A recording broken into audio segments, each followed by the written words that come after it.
नमस्कार, जय हिंद। स्वागत है आप सभी का फिर से आपके अपने YouTube channel let's study and learn with Kumar में। तो भारतीय राज्य व्यवस्था के अंतर्गत, भारतीय संविधान के अंतर्गत ये तीसरा एपिसोड लेकर हम आए हैं, जिसमें भारतीय संविधान के प्रस्तावना के बारे में हम विस्तार से जानेंगे और ये समझने का प्रयास करेंगे कि भारतीय संविधान की जो प्रस्तावना है वो किन किन मुद्दों पर बात करती है, कौन कौन से अधिकार भारतीय नागरिक को प्राप्त है और किस प्रकार से उसका विस्तार किया गया है। तो भारतीय संविधान की यदि हम बात करें तो भारत का संविधान विश्व का सबसे बड़ा लिखित संविधान है, क्योंकि भारतीय संविधान को बनाने के लिए 299 सदस्यों की एक कमेटी बनाई गई थी, जिसके अध्यक्ष डॉक्टर राजेंद्र प्रसाद को बनाया गया था। और ये 299 व्यक्ति जो थे, ये संपूर्ण विश्व के संविधान का एनालिसिस करके, उसका आकलन करके और संविधान लिखने का कार्य किए, जिसके कारण भारत का जो संविधान था वो विश्व का सबसे बड़ा संविधान बना। जिसके पिछले क्लास में आपको पढ़ा दिए हैं कि भारत के संविधान में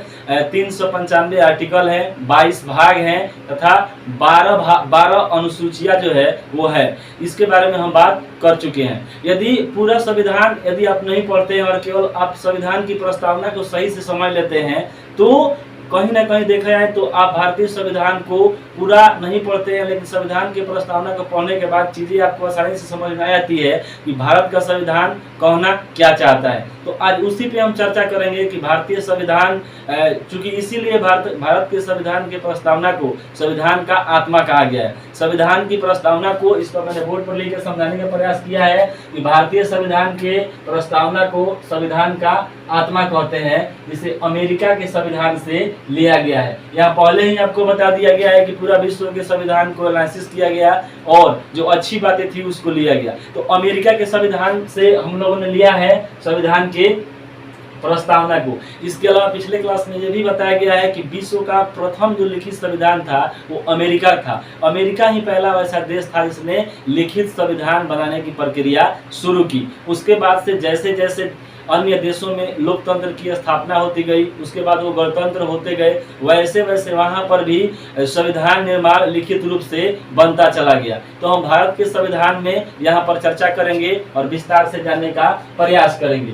तो याद रखेंगे कि भारतीय संविधान के प्रस्तावना को संविधान का आत्मा कहते हैं, इसे अमेरिका के संविधान से लिया गया है। तो भारत का संविधान जो शुरू होता है, संविधान का प्रस्तावना वो शुरू होता है, हम भारत के लोग।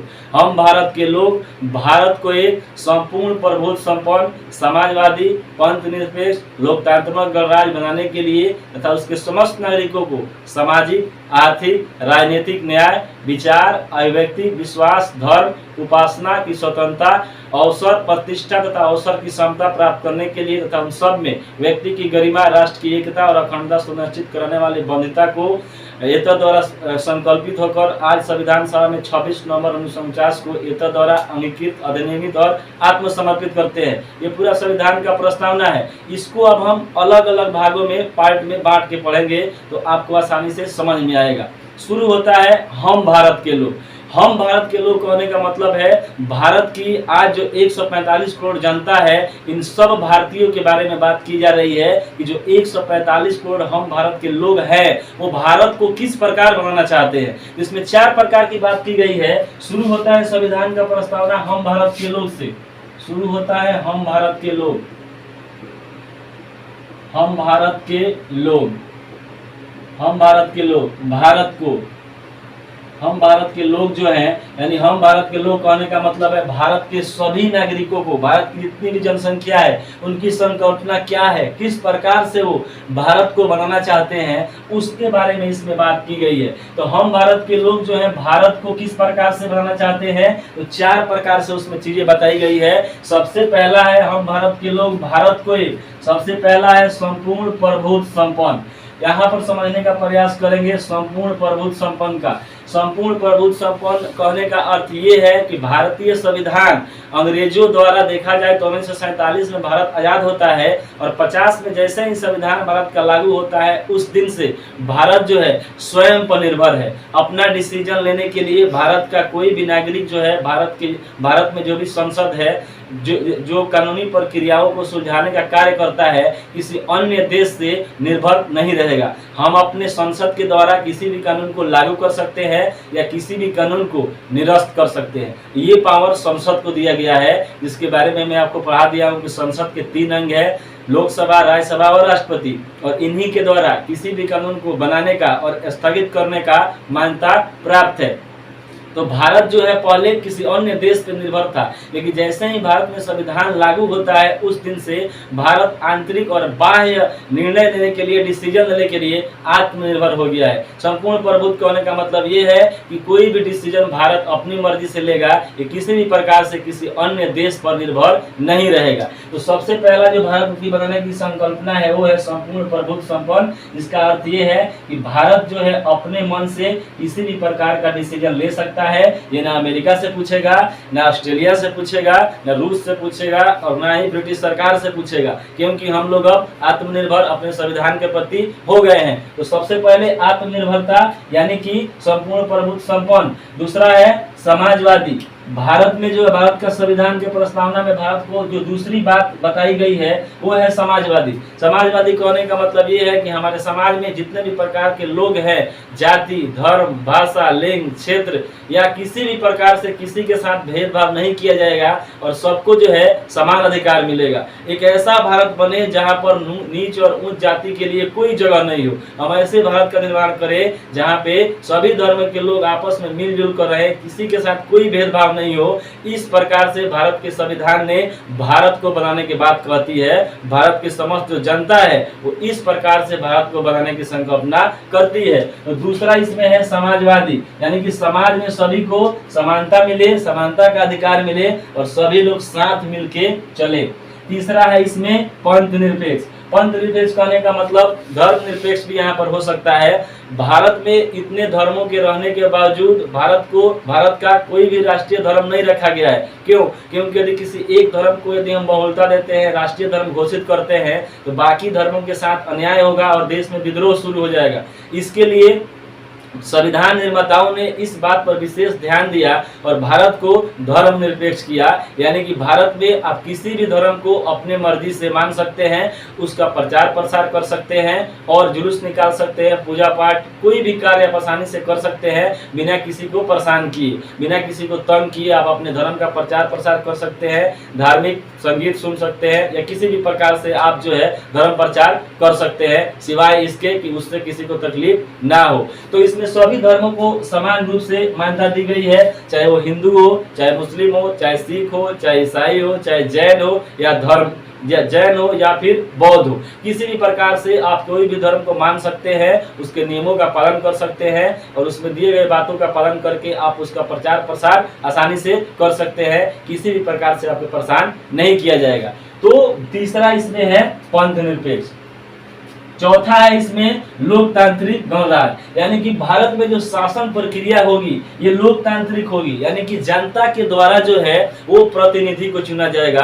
भारत का जो राजा बनेगा वो जनता के द्वारा चुना जाएगा, क्योंकि भारत अब जो है वो लोकतांत्रिक हो चुका है। यहाँ पर राजा का लड़का राजा नहीं बनेगा। शासन व्यवस्थाओं के अंतर्गत मैं आपको पढ़ा दिया हूँ कि लोकतंत्र एक शासन व्यवस्था है, एक प्रजातंत्र है, एक सैनिक तानाशाही है, एक तानाशाह है। इसके अलावा हम बात करें तो इतने प्रकार की शासन व्यवस्थाएं संपूर्ण विश्व में है, जिसमें से सबसे अधिक कोई सही है तो वो है लोकतंत्र। क्यों? क्योंकि लोकतंत्र में जो है जनता को मूल पावर दिया गया है। प्रत्येक 5 साल के लिए चुनाव होता है एमपी लोगों का, वही लोग जाके प्रधानमंत्री का चुनाव करते हैं और प्रत्येक 5 साल के बाद फिर से जनता के हाथ में पावर दी गई है कि वोट के द्वारा यदि कोई व्यक्ति सही से कार्य अपना कर रहा है तो उसको दोबारा चुना जा सकता है, अन्यथा जनता उसे बर्खास्त कर सकती है। तो इसके आधार पर बनाया गया है लोकतांत्रिक गणराज्य, यानी कि जनता के हाथ में पावर निहित रखा गया है। तो 4 प्रकार से भारत को बनाने की बात यहाँ पे की गई है। हम भारत के लोग जो है भारत को कैसा बनाना चाहते हैं, तो सबसे पहला है संपूर्ण प्रभुत्व संपन्न, यानी कि निर्णय लेने की जो क्षमता है वो भारत के पास है। संसद को ये पावर दिया गया है कि वो अपना निर्णय लेगी। इसके लिए हम आंतरिक या बाह्य रूप से किसी भी देश पर निर्भर नहीं है। दूसरा, इसको फिर से रिपीट कर लेते हैं, समाजवादी। समाजवादी कहने का मतलब ये है समाज में नीच ऊंच जाति धर्म लिंग क्षेत्र किसी भी प्रकार से भेदभाव नहीं किया जाएगा और सबको साथ में लेकर चलने की बात की गई है। तीसरा है पंथ निरपेक्ष। भारत का कोई राष्ट्रीय धर्म नहीं है, सभी धर्मों को बराबर मान्यता दी गई है और व्यक्ति अपनी मर्जी से धर्म का प्रचार प्रसार कर सकता है, भारत सरकार किसी भी प्रकार से उसे परेशान नहीं करेगी। चौथा बताया लोकतांत्रिक गणराज्य, यानी कि यहाँ पर जनता का शासन है, राजा का लड़का यहाँ पर राजा नहीं बनेगा, जनता जिसे चुनेगी वही इस देश का राजा होगा। तो 4 प्रकार से भारत को बनाने की बात यहाँ पे की गई है। दूसरा है, इसमें फिर से संविधान की प्रस्तावना को पढ़ते हैं। हम भारत के लोग भारत को कैसा बनाना चाहते हैं? संपूर्ण प्रभुत्व संपन्न, समाजवादी, पंथ निरपेक्ष, लोकतांत्रिक गणराज्य, ये हो गया। अब न्याय की बात की गई है, तो 3 प्रकार की न्याय की बात की गई है, सामाजिक, आर्थिक और राजनीतिक। सबसे पहला है सामाजिक, यानी कि सामाजिक न्याय के अंतर्गत कोई भी व्यक्ति हमारे देश में कोई भी यदि गुनाह करता है तो जाति, क्षेत्र, धर्म या भाषा के आधार पे उसके साथ व्यवहार नहीं किया जाएगा। कोई भी व्यक्ति धारा उसके साथ लगता है, जैसे कोई व्यक्ति मर्डर कर दिया है तो धारा 302 ही उसके साथ लगेगा, चाहे किसी भी जाति का हो, किसी भी धर्म का हो, या किसी भी भारत के किसी भी राज्य में रहता हो, उसके साथ समान न्याय किया जाएगा। तो इस प्रक्रिया को हम कहते हैं सामाजिक न्याय, यानी कि समाज में सभी को बराबर न्याय मिलेगा, उसमें किसी भी प्रकार से किसी के साथ भेदभाव नहीं किया जाएगा। तो न्याय के अंतर्गत पहला है सामाजिक न्याय, दूसरा है आर्थिक न्याय। दूसरा जो अपना बिंदु है वो है आर्थिक न्याय। इसके अंतर्गत भारत के संविधान में कहा गया है कि यदि आप भारत के नागरिक हैं तो भारत में आए देखा जाए तो 28 राज्य और 8 केंद्र शासित प्रदेश है। आप कहीं पर भी अपना बिजनेस व्यापार कर सकते हैं, रुपये पैसे का लेन देन कर सकते हैं, किसी भी प्रकार से आपसे भेदभाव नहीं किया जाएगा। यही कारण है कि आज भारत के लोग भारतवर्ष में कहीं भी जाके अपना व्यापार कर सकते हैं, रुपया पैसा कमा सकते हैं, बिजनेस व्यापार कर सकते हैं, कोई उन्हें रोकेगा नहीं, चाहे भारत की सरकार हो या भारत की जनता हो। यदि वैसा वो करते हैं तो आप कोर्ट का दरवाजा खटखटा सकते हैं, अपील कर सकते हैं। लेकिन सब के बावजूद भी कुछ हिंसात्मक घटनाएं हो जाती है जो हमारे देश में सही नहीं है। लेकिन संविधान ये आपको अधिकार देता है आर्थिक न्याय का कि भारतवर्ष के किसी भी राज्य में आप बिजनेस व्यापार करके रुपया पैसा कमा सकते हैं। इसके अंतर्गत आर्थिक न्याय के अंतर्गत।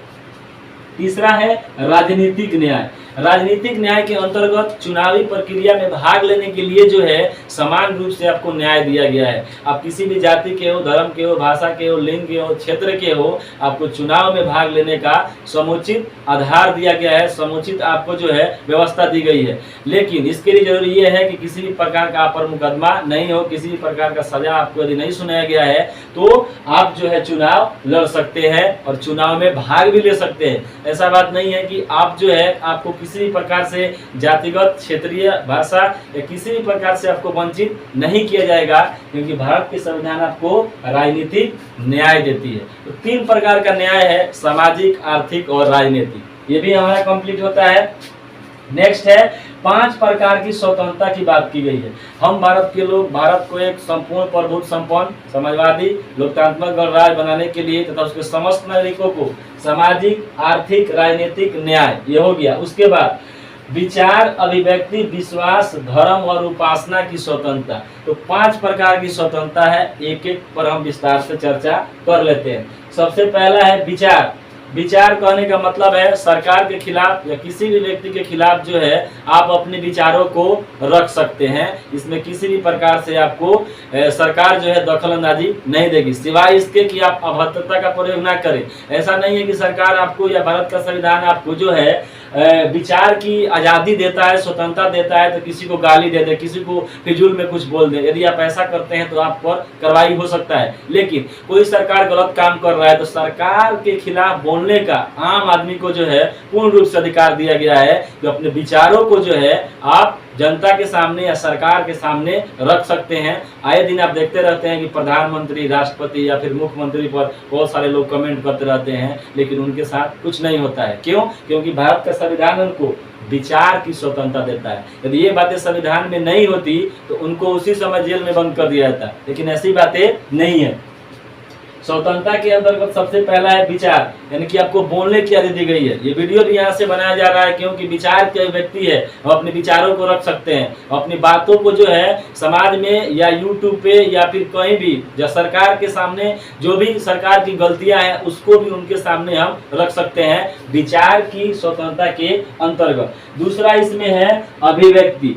दूसरा है अभिव्यक्ति, यानी कि हम अभिव्यक्त कर सकते हैं। जैसे आप समाज में आए दिन देखते रहते हैं कि कोई अच्छा व्यक्ति है, यदि वो स्वर्गवासी हो जाता है तो हम उसके लिए मौन धारण करते हैं। कहने का अर्थ ये है कि हम अपनी अभिव्यक्ति को जो है वो सामने लाना चाहते हैं। जैसे महात्मा गांधी हो, APJ अब्दुल कलाम हो, अटल बिहारी वाजपेयी हो, ये हमारे देश के अच्छे व्यक्ति थे जिन्होंने देश के लिए अच्छा काम किया। तो उनके जन्म या मृत्यु दिवस के अवसर पर जो है मौन धारण व्यक्ति करता है और दुख प्रकट करता है कि वो देश के लिए बहुत बेहतर काम करके गए। तो ये जो है अभिव्यक्ति की आदि है, हम अभिव्यक्त कर सकते हैं आसानी से। तीसरा इसमें है विश्वास। विश्वास के लिए जो है वो स्वतंत्रता दी गई है। आपको जिस पर मर्जी हो उस पर आप विश्वास कर सकते हैं। कोई भी सरकार आपके लिए आपको जो है ये आपको विवश नहीं करेगी कि आप इस धर्म को मानिए, आप इस धर्म को मानिए, इस भाषा को बोलिए या फिर इसी क्षेत्र में निवास कीजिए। ऐसा आप पर पाबंदी नहीं लगाई जाएगी, क्योंकि भारत के संविधान जो है आपको दे रहा है विश्वास, यानी कि विश्वास की स्वतंत्रता दे रहा है। आप मर्जी तो सिख धर्म को मानिए, ईसाई को मानिए, बौद्ध को मानिए, जैन को मानिए, हिंदू को मानिए या फिर इस्लाम को मानिए। आपको विश्वास के प्रति कोई भी व्यक्ति जो है आपको रोकेगा नहीं।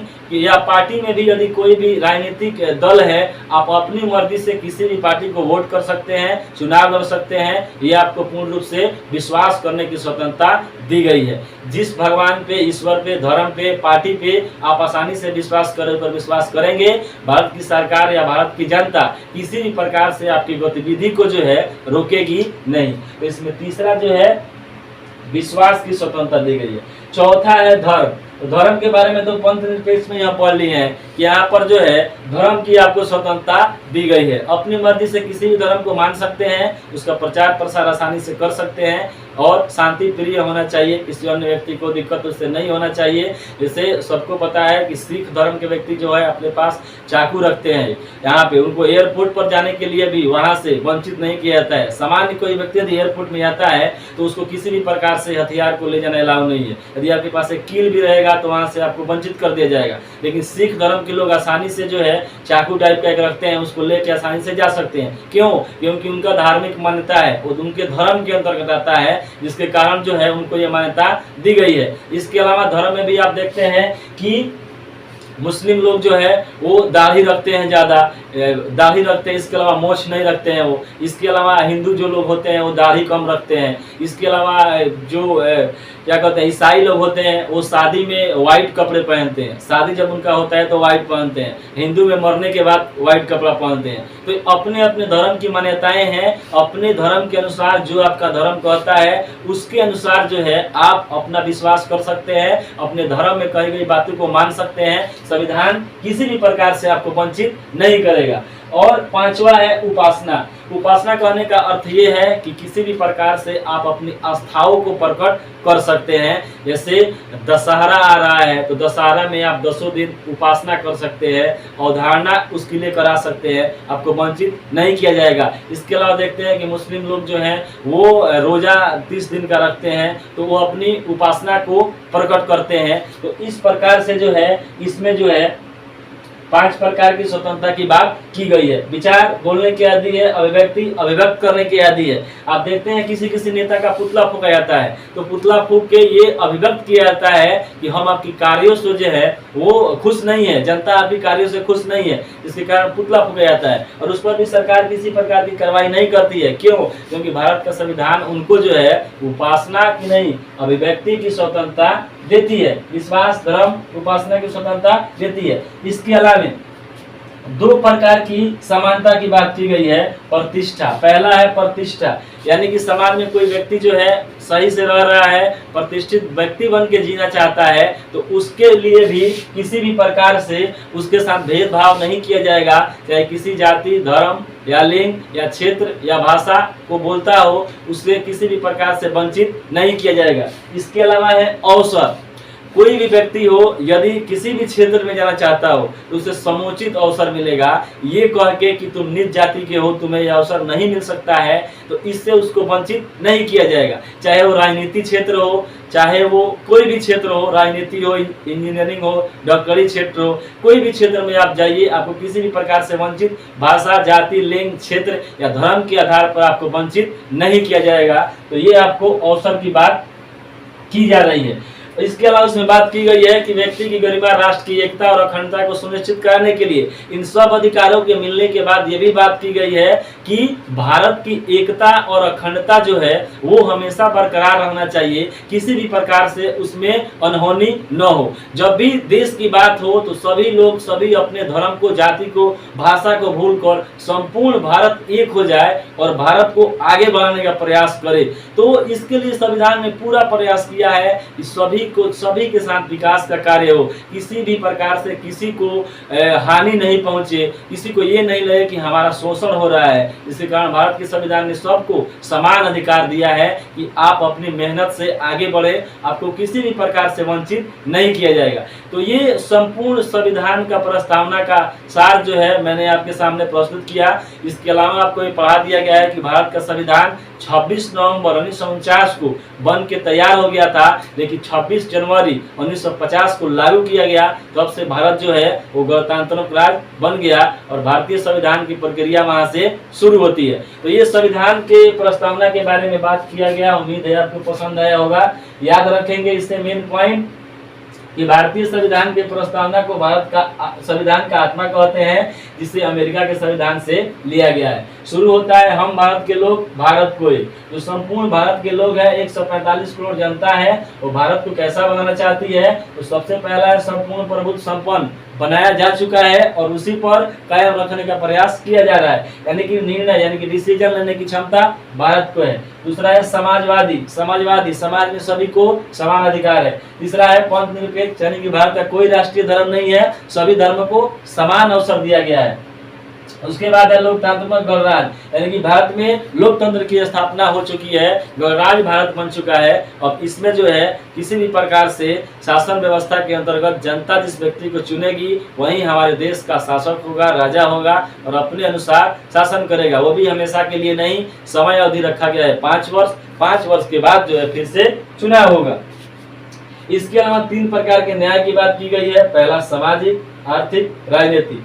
सामाजिक न्याय के अंतर्गत जो है सबको समान न्याय मिलेगा, चाहे किसी जाति का हो। यदि कोई भी जुर्म करता है तो जाति, धर्म, भाषा, लिंग के आधार पर भेदभाव नहीं किया जाएगा।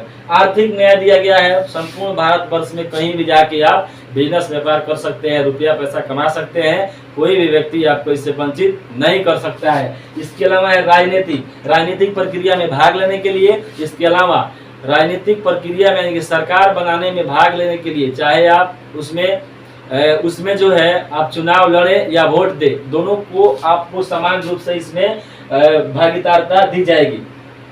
5 प्रकार की स्वतंत्रता की बात की गई है। पहला विचार, यानी कि बोलने की। दूसरा अभिव्यक्त करने की। तीसरा विश्वास करने की। चौथा धर्म की और 5वां उपासना की। इन सब की बात की गई है। अब जो है भारत का जो संविधान का 395 जो आर्टिकल है वो सब इसी के आसपास चलेगा। या तो वो नागरिक की बात करेगा, या सरकार की बात करेगा, या सरकार को चलाने की जो प्रक्रिया है इसके बारे में बात करेगा। 3 ही चीजों पे जो है भारत का पूरा संविधान जो है वो बना हुआ है। तो भारत का संविधान इन्हीं सब चीजों को संविधान का आत्मा कहा गया है। जहां भी चर्चा होगा या तो समाजवादी का, पंथ निरपेक्ष का, लोकतांत्रिक गणराज्य का, या फिर कहीं पे जो है नागरिक को अधिकार दी जा रही होगी, कहीं पे उस अधिकार छीना जा रहा होगा। वहां पे बताया जा रहा होगा कि लोकसभा, राज्यसभा या राष्ट्रपति सरकार को कैसे कार्य करना है, सरकार का जो नीति निर्देशक तत्व है वो किस प्रकार से काम करेगा, इन सब के बारे में चर्चा की गई है। तो उम्मीद है ये वीडियो आपको पसंद आया होगा। बने रहिए हमारे साथ और देखते रहिए हमारे YouTube चैनल को। मिला जाएगा नेक्स्ट वीडियो में। तब तक हंसते रहें, मुस्कुराते रहें और देखते रहें हमारे YouTube चैनल को। जय हिंद।